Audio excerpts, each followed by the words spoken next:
In 2025, my world was black and white. There were the good guys, us, the climate activists, and the bad guys, the corporate polluters. My name is Maya, and my life was a constant protest. I stood on the front lines, my voice raw from shouting, my heart heavy with anger. Every smokestack I saw felt like a personal attack on our planet, on our future. I believed that hating the polluters was part of the job. How could you not? They were destroying everything we held dear for profit.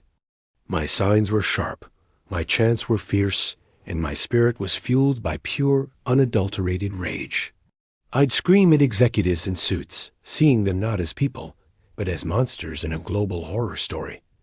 This fury felt righteous. It felt powerful. It was the only language I thought they'd understand.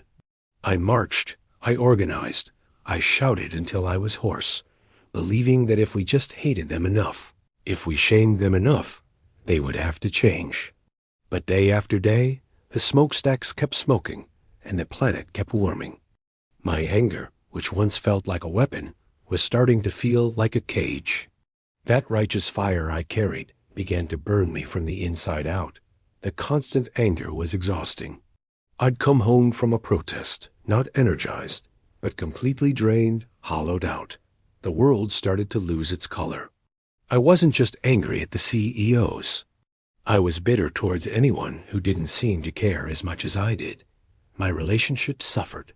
I was cynical, irritable, and isolated. It felt like I was fighting a war on two fronts, one against the polluters and another against the despair creeping into my own heart.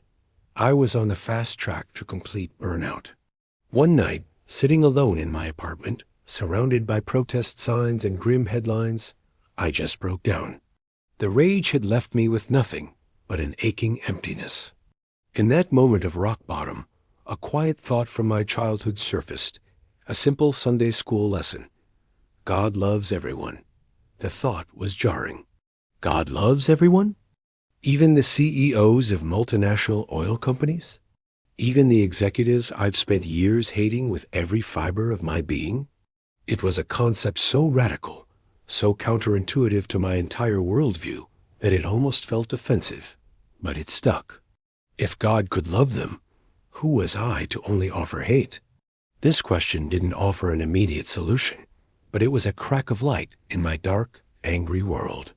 It was the beginning of a profound shift, a realization that my strategy of hate wasn't just failing to change them.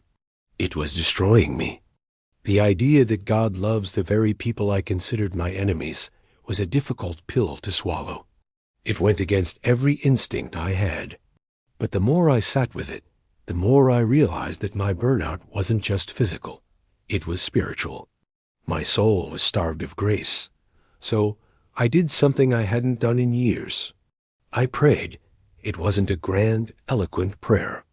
It was a desperate, broken whisper. God, I started, I don't know how to do this. You say to love your enemies, but I don't. I hate them. Please, help me see them the way you see them. Help me love them. I repeated it over and over, not as a magic incantation, but as a genuine plea for a change of heart. It was a surrender. I was admitting that my own way, the way of anger, had failed. A wild, terrifying idea began to form.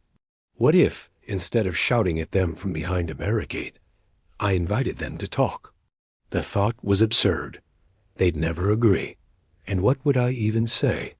But the idea persisted, fueled by this new, fragile prayer. With trembling hands, I drafted an email, not to the generic corporate press contact, but to the CEO of a major energy company himself. I didn't accuse or demand. I simply wrote, I've spent years protesting your company, but I believe we both want a habitable planet for our children. I'd like to understand your perspective. Would you be willing to have a conversation? I hit send, my heart pounding, fully expecting to be ignored or ridiculed. To my absolute astonishment, he replied. He agreed to a meeting. Walking into that corporate high-rise felt like entering enemy territory. The man I had demonized for years sat across a table from me, but I held on to my prayer, help me love him. And so, instead of starting with accusations, I started by listening. I asked him about his life, his kids, the challenges he faced. He spoke of the immense pressure to deliver shareholder value, the tens of thousands of employees whose livelihoods depended on his decisions, and his own fears for the future. For the first time, I saw a person, not a caricature. A person caught in a complex system, just like me. When it was my turn, I didn't lecture him on carbon emissions. I shared my story. I talked about my love for the natural world and my deep fear of losing it. I spoke about my faith in the journey that led me to his office. I didn't offer condemnation. I offered grace. The tension in the room began to dissolve. We were no longer adversaries in a fight, but two people at a table facing a shared problem. We started brainstorming, not as activist and CEO, but as collaborators. What if we could find solutions that were good for the planet and good for his business? The conversation shifted from "you must" to "how can we?" It was the most productive conversation about the climate I'd ever had. That single conversation was a seed. The CEO, moved by our dialogue, began to champion new, greener initiatives within his company. He invited me to speak with his leadership team. It wasn't an easy or instant transformation, but it was a start. Other activists heard about what was happening. They were skeptical at first, but my story of burnout and breakthrough resonated with them. Many were tired of the anger and desperate for a more hopeful way forward. We formed a new movement, one not defined by who we were against, but by what we were for: creative collaboration, radical listening, and a shared love for our planet. We started inviting more leaders from polluting industries to the table.